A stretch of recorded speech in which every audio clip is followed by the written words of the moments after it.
Have you ever loved or hated a car so much that you actually were just like, you know what, I can't do this anymore. I got to get rid of it. I love it, but I can't deal with it. And every now and then you go get it back. And that's what my friend Storm Alberti did with his '79 Scout. It was his first car. He still has it. Just a great story overall. Great guy. Excited to share this one. Let's go meet Storm.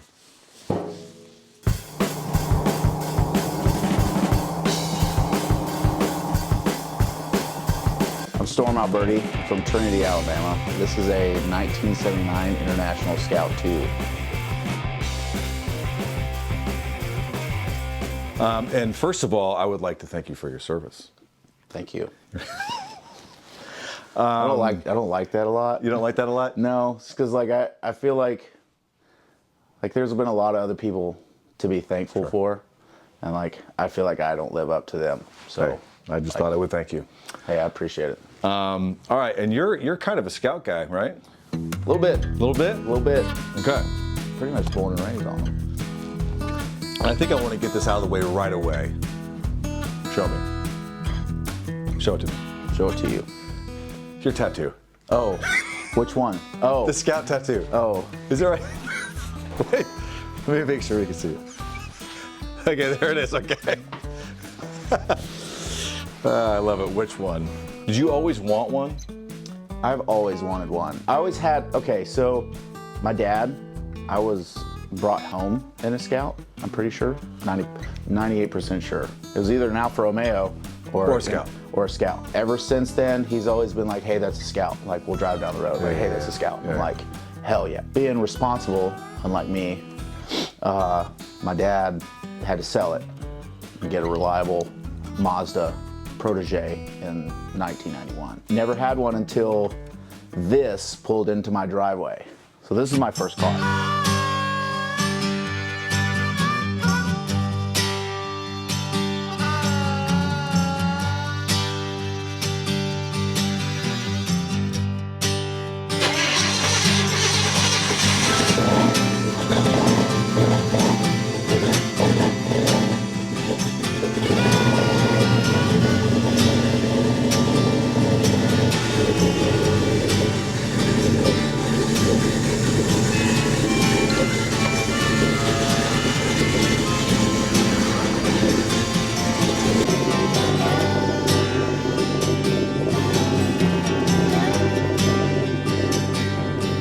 This actually was your first car? This was my first car.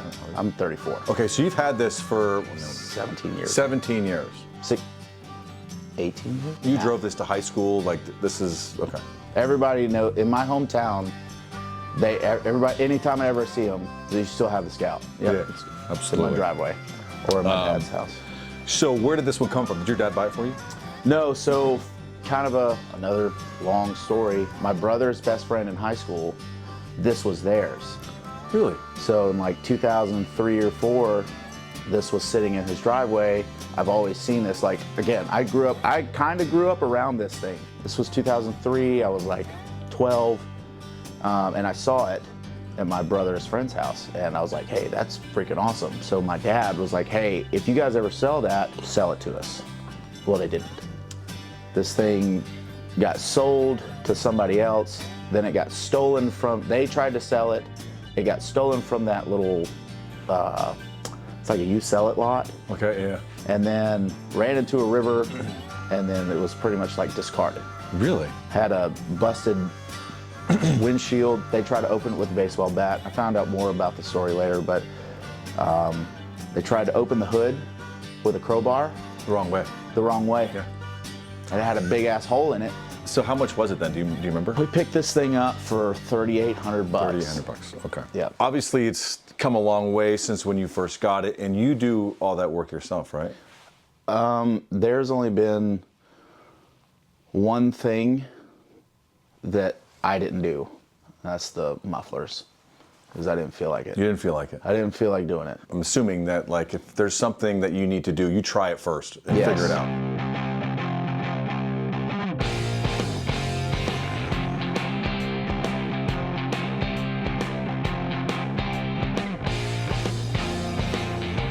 Now, where did you learn to do that? Did you learn that from your dad? Yes.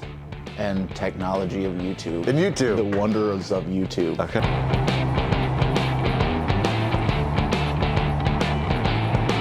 You appear to be a 15-inch wheelman. I am a 15-inch wheelman. I am too. For now. There are What? a set of methods sitting over here. They don't sell 15s. So what are they? They're 17s. I got them as small as I possibly could. What? They only sell. I think I have to leave.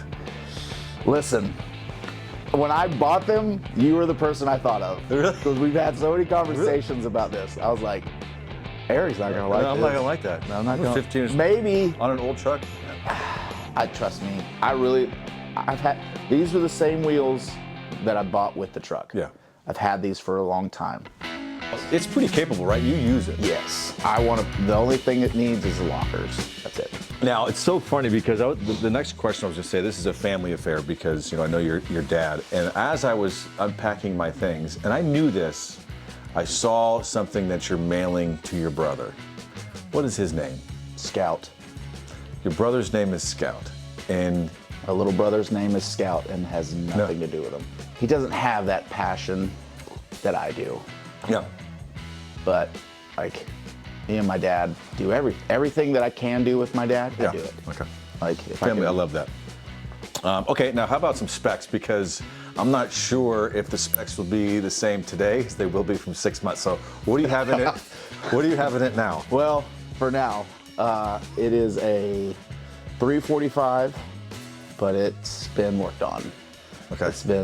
It's got a couple extra goodies in it. Okay. It's a 345 now, but how many other I knew this question. How many other I knew things this was coming. have been in there? All right, 345 to a smoky 304 to a 392 that I had no business installing. That's when me and this thing, that's the only time we kind of parted ways. That 392 was a nightmare, and I didn't have the facilities or the technological knowledge, tools. I didn't have it. I had a barracks room. I was like, Dad, I need you to take this thing. He was like, I'll tell you what, I'll give you $5,000, you buy you a new truck, and I'll just take it back from you. I think it was 2020. I re-enlisted in the Army for like 6 years, got a nice little bonus, and I was like, I'm ready to buy it back. So he sold it back to me for $8,500. So you made a few bucks. He made a few bucks, but he put a lot of work. Okay, yeah. He put seats in it. Okay. He redid the transmission, did all this stuff. He, whatever. Yeah.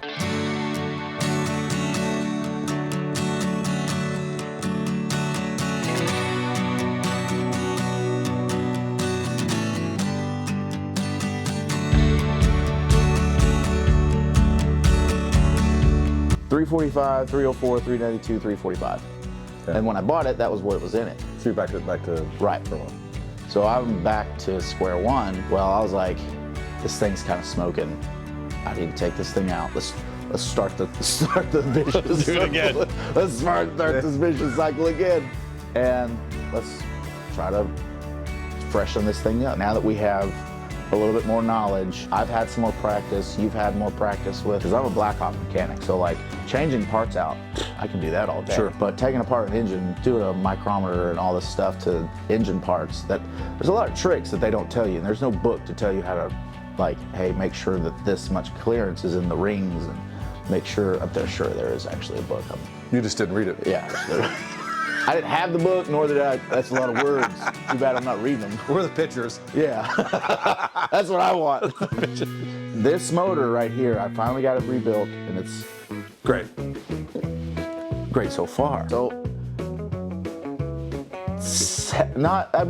kind of six engines that I know of that Yeah. I've had in and out of this thing. So, six. Six. We'll just call it Yeah. 6. What is your favorite thing about this truck? There's a lot. I think it's just that it's a Scout. That's it. That's my favorite thing. That your favorite thing is that it's a Scout? Yeah. The top comes off. Everything about it.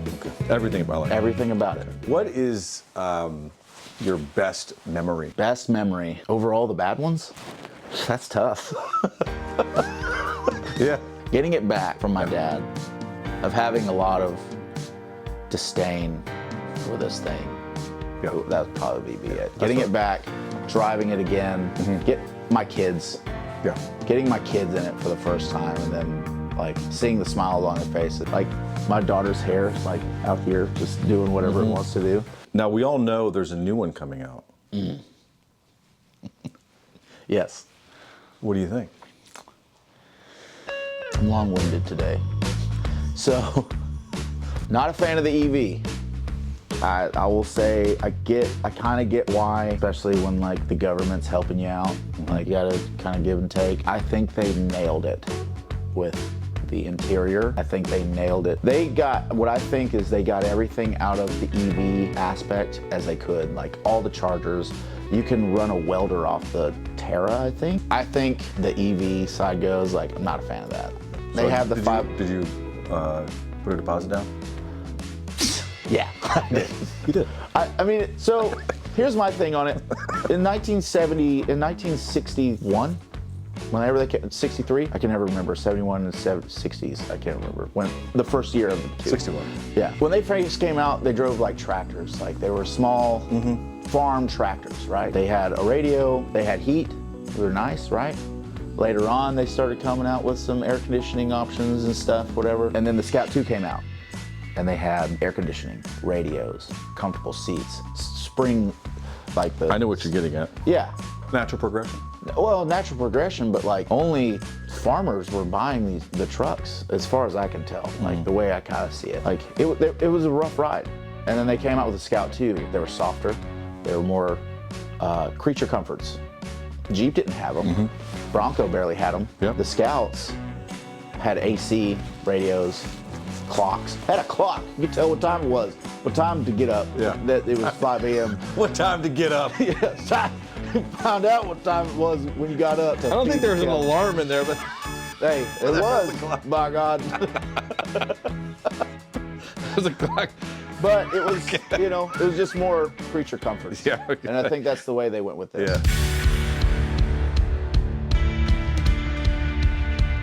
Last question, and if you've seen this before, you know what it is. Would you ever sell this? No. No. You don't want to afford it. Nobody who, like, it's got a number. It's just not something It's just not worth it. It's just, yeah. Yeah. There's, not to you, not to me. Yeah. Like, I wouldn't pay for that. Yeah. Like, that's a ridiculous amount. Ridiculous. Yeah. Like, the world has to come to an end. This is the last truck ever. And I probably still wouldn't sell it.